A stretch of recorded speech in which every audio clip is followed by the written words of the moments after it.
Okay. You're recording. Yeah. All right. I'm gonna play the recordings while I sleep, and then it's gonna your subconscious mind. It's gonna get all absorbed in. You see? Yeah. Okay. Uptake and transport of water. Water is constantly absorbed to replace water used in metabolism, and water lost from the leaves via transportation. So water is being constantly absorbed because water is constantly being used, basically. Mm. So the water potential in the soil and plant cells determines the rate and amount of water absorption. Water will move down a water potential gradient from a high water potential in the soil to a lower water potential in the leaf. Osmosis. So, transpiration from the leaves causes a force that results in the movement of water. Transportation of water equals a passive process. So it's not like something that happens at a certain point, it's constant. Yeah. So, pathway of water. Water from soil enters plant via root hairs, then it moves across the cortex of the root into the xylem tissue in the center, which is dead tissue, right? Yeah. And then water moves through the root up the stems into the leaves via xylem vessels. So, mechanism of absorption and transport. So, how is water absorbed into the roots? The absorption of water occurs via osmosis, which occurs because the soil has a high water potential and the cell sap in the vacuole has a low water potential because it contains inorganic ions. Don't worry about that.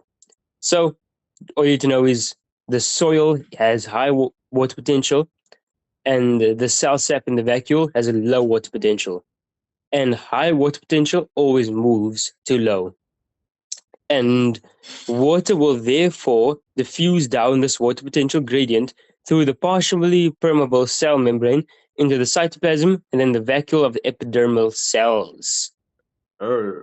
Uh, do we need to know this? Oh yeah, we're skipping all of it, and at the end we're gonna use the book. Yeah. Okay. How is the root region structurally suited for maximum water absorption? Large number of root hairs equal a large surface area that is in contact with the soil water. The root hairs extend between soil particles, reaching additional water. It has no cuticle and a thin cellulose wall, allowing water to move easily.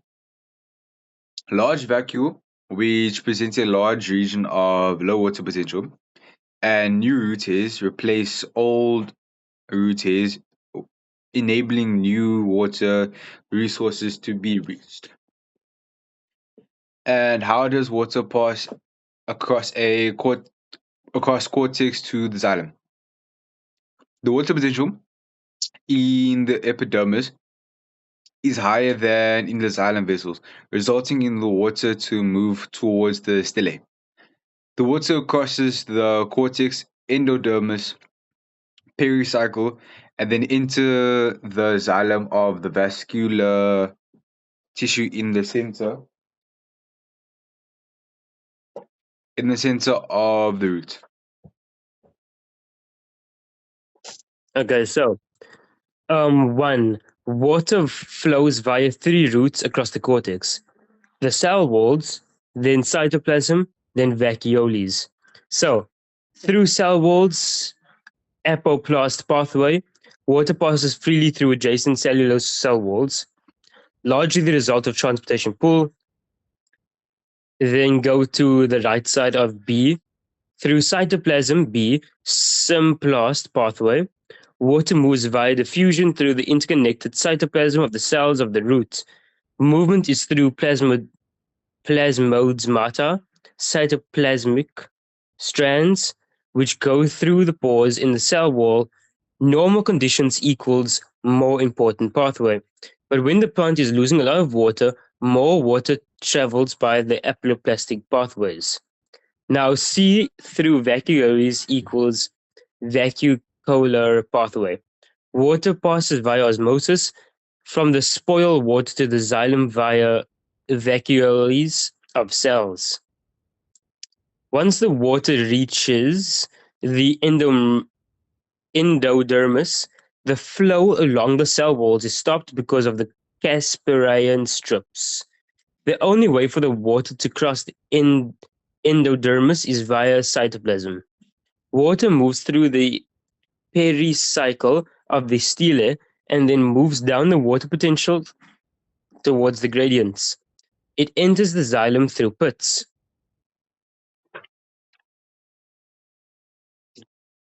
Extra. Uh,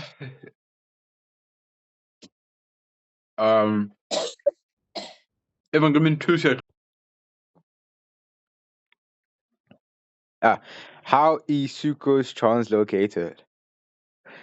It can be in any direction depending on the sucrose and concentration of the sucrose. Example, starch in the tuber can be converted into sucrose and then translocated to the growing tips of the plant. Two aspects are to sucrose translocation: movement of sucrose into the phloem and movement of the phloem sap. Nice, guys. All Good right. boy. So, you're so smart.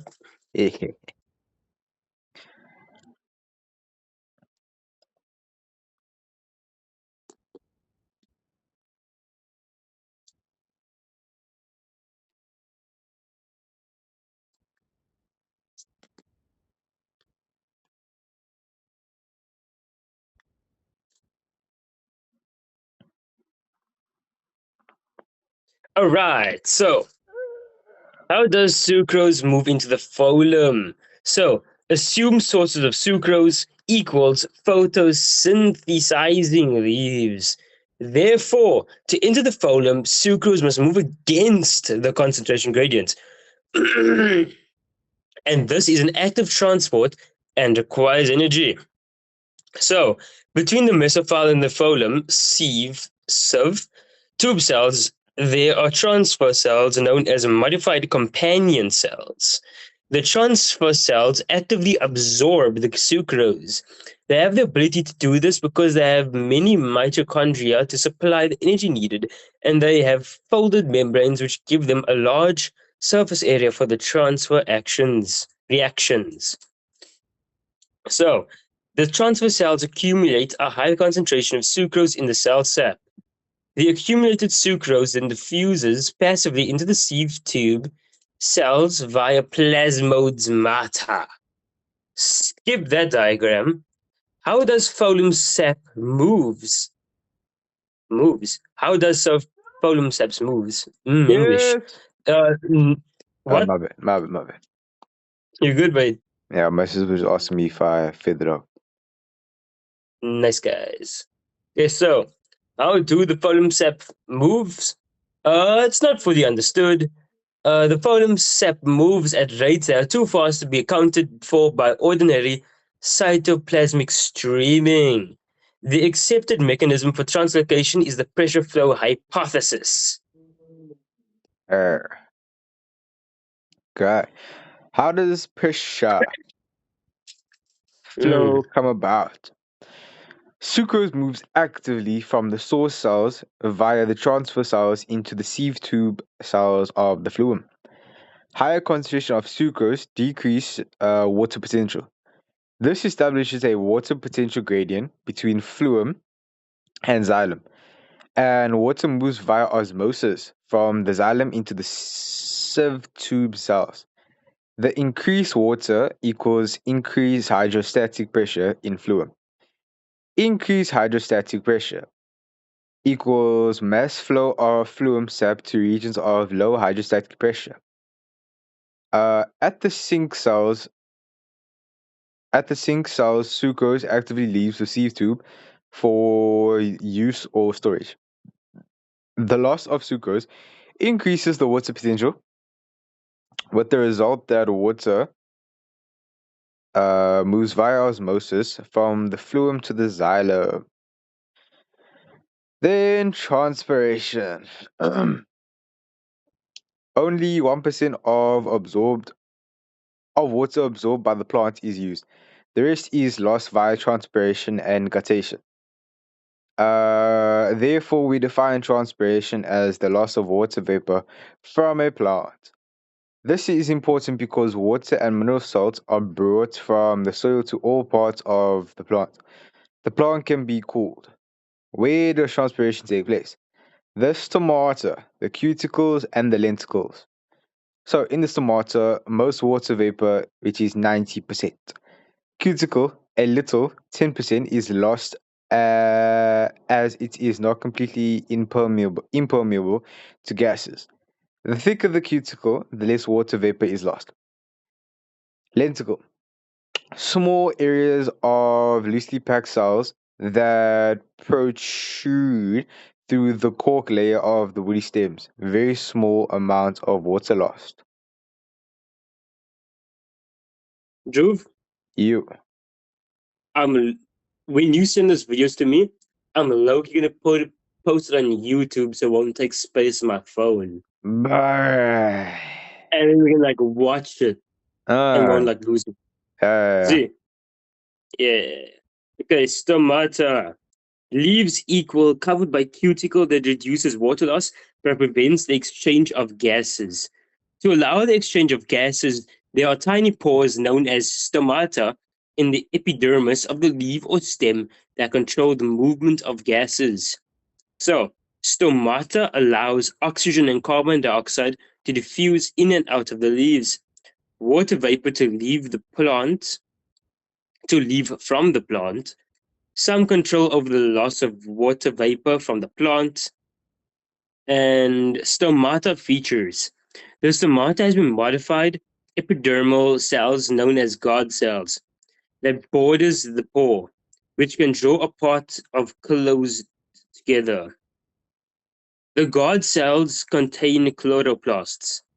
The inner cellulose wall, the inner wall lining, the wall lining the pore, is thick and less elastic than the outer wall. Large cell sapfold vacuole. Stomata are numerous under the surface of most leaves. bomb clap. Opening of stomata. Stomata open at daybreak. Light therefore seems to be the main factor that initiates opening. As a result of photosynthesis, glucose is produced and the guard cells and the water potential is lowered. Water flows into the guard cells via osmosis from neighboring epidermal cells, therefore increasing the turgor pressure of the guard cells, resulting in them expanding. However, they do not expand uniformly in all directions as the inner wall is less stretchable than the outer wall. This makes the outer wall curve more and the cells will draw away from each other. This results in that the pore opens. Closing of stomata happens mainly at night when photosynthesis stops and the water potential in the guard cells increase. The water potential gradient is reversed. The guard cells lose water and their turgor pressure decreases. The straighten, thus closing the pore. Looks like a vagina. Nice guys, thinking the same thing. It's also called the guard walls. Think But about that for a second. okay. So, skip that process. Oh, Dhruv, we're almost done. Yes, sir. And nice guys. So, BIM break actually. BIM break.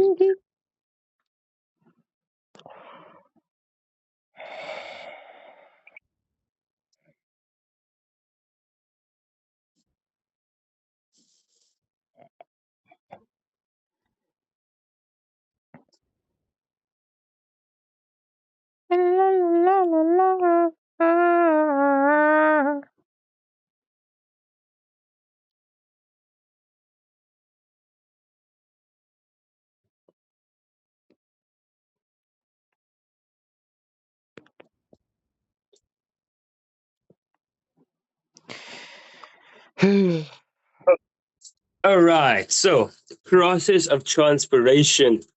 To understand transpiration, we need to know the anatomy of a leaf. Solar energy starts transpiration by causing water to evaporate from the spongy mesophile cells. The air in the intracellular air spaces becomes saturated with water vapor and develops a higher water potential than the outside air. And the water vapor therefore diffuses out of the leaf via the stomata down the water potential gradient, whatever that means. Hmm. Um, I don't read that, right? 85. Nah. Okay, so structural modifications that affects the transpiration rate. So position of stomata, sunken stomata, thickened cuticle, hair on leaves, reduction of leaf size, leaf spines, leaf arrangement, and rolling of leaves. So, structural modifications that affect the transpiration rate is the position of stomata, sunken stomata, thickened cuticle, hair on leaves, reduction of leaf size, leaf spines, leaf arrangement, and rolling of leaves. Mm-mm-mm. So, the position of stomata. Stomata occurs in great number on the underside of leaves. This protects them from the warming effects of the sun, therefore reducing the rate of transpiration. Sunken stomata. Some plants have sunken stomata, allowing for a pocket of still moist air to occur above the stomata. This reduces water potential gradient between the leaf air spaces and exterior, which will reduce the rate of transpiration. Thickened cuticle. A thick cuticle reduces cuticular transpiration. Hairs are on leaves. Epidermal hair trap layer of water vapor around the leaf, decreasing water potential gradient between the intracellular spaces and the air. The hairs also increase the sheen on leaves, making them more reflective and helps to maintain lower leaf temperature. Reduction of leaf size, which is surface area or volume ratio. Small leaves of fynbos plants and narrow leaves of yellowwood trees reduce the surface area of transpiration. Leaf spines.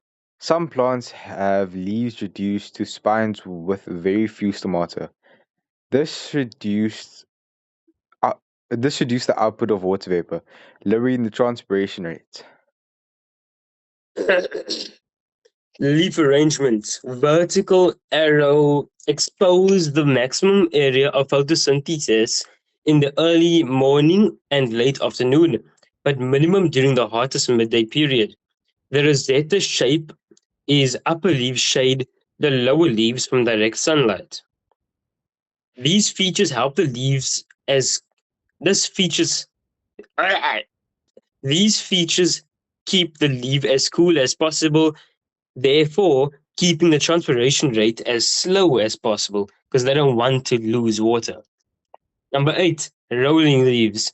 Leaves are rolled, which traps water vapor in the enclosed tunnel of air.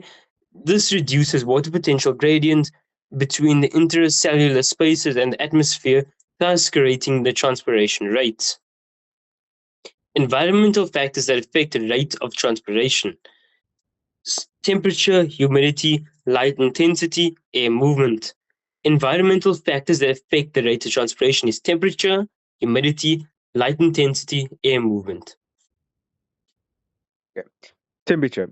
A higher temperature increases the kinetic energy of water molecules, causing them to move more quickly, increasing transpiration. It also lowers the humidity of the air, which increases the water potential, which then increases transpiration. Humidity, the amount of water vapor in the air. Humidity, which is dry air, causes a steep water potential gradient to develop between the air and the intracellular spaces and the surrounding atmosphere. Transpiration increases. Light intensity, on a bright sunny day, increases in photosynthesis. The guard cell turgor increases. Open the stomata to maximum size and increase in transpiration. Air movement. Wind or air movement removes the water vapor from the surface of the leaf, creating a steeper water potential gradient between the air spaces. Excuse me, air spaces in the leaf and the surrounding air, and then increases transpiration. Call me a fool, but I don't remember doing any of this. Was this like long ago or something or what? I also don't remember doing this. Not gonna lie. Okay, so transpiration pool. What is transpiration pool? Transpiration pool is the main force responsible for the upward movement of water in plants. This water loss must be replaced by water moving up the plant from the roots through the xylem. The movement of water through the plant is called transpiration stream. So, how transpiration pool occurs step by step. So, number one, water evaporates from the surfaces of mesophyll cells in the leaf. Number two, the water vapor enters the intercellular air spaces in the leaf. Number three, this evaporation causes the water potential of mesophyll cells to decrease. Number four, water from neighboring cells moves in to replace the lost water. Number five, this creates a water potential gradient from the xylem to the mesophyll cells. Number six, water moves from the xylem vessels into the mesophyll cells down the water potential gradient. Number seven. As water leaves the xylem at the top of the plant, the water potential in the xylem decreases. Mm. And then pituitating in the xylem. Hold on. Yeah, this guy is messaging. It's Nah, consuming guys, my life phone. science is gonna consume my Nobody soul. cares, man. Who do you think he Kill is? yourself. Kill yourself. Anyways, pressure grading in the xylem. Anyways, The removal of water from the xylem creates a pressure difference between the top and bottom of the xylem vessels. This pressure difference causes water to be pulled upward through the xylem. This process is similar to sucking liquid through a straw. The continuous movement of water upward through the plants is known as transpiration stream. Cohesion and adhesion. Water moves upward in an unbroken column because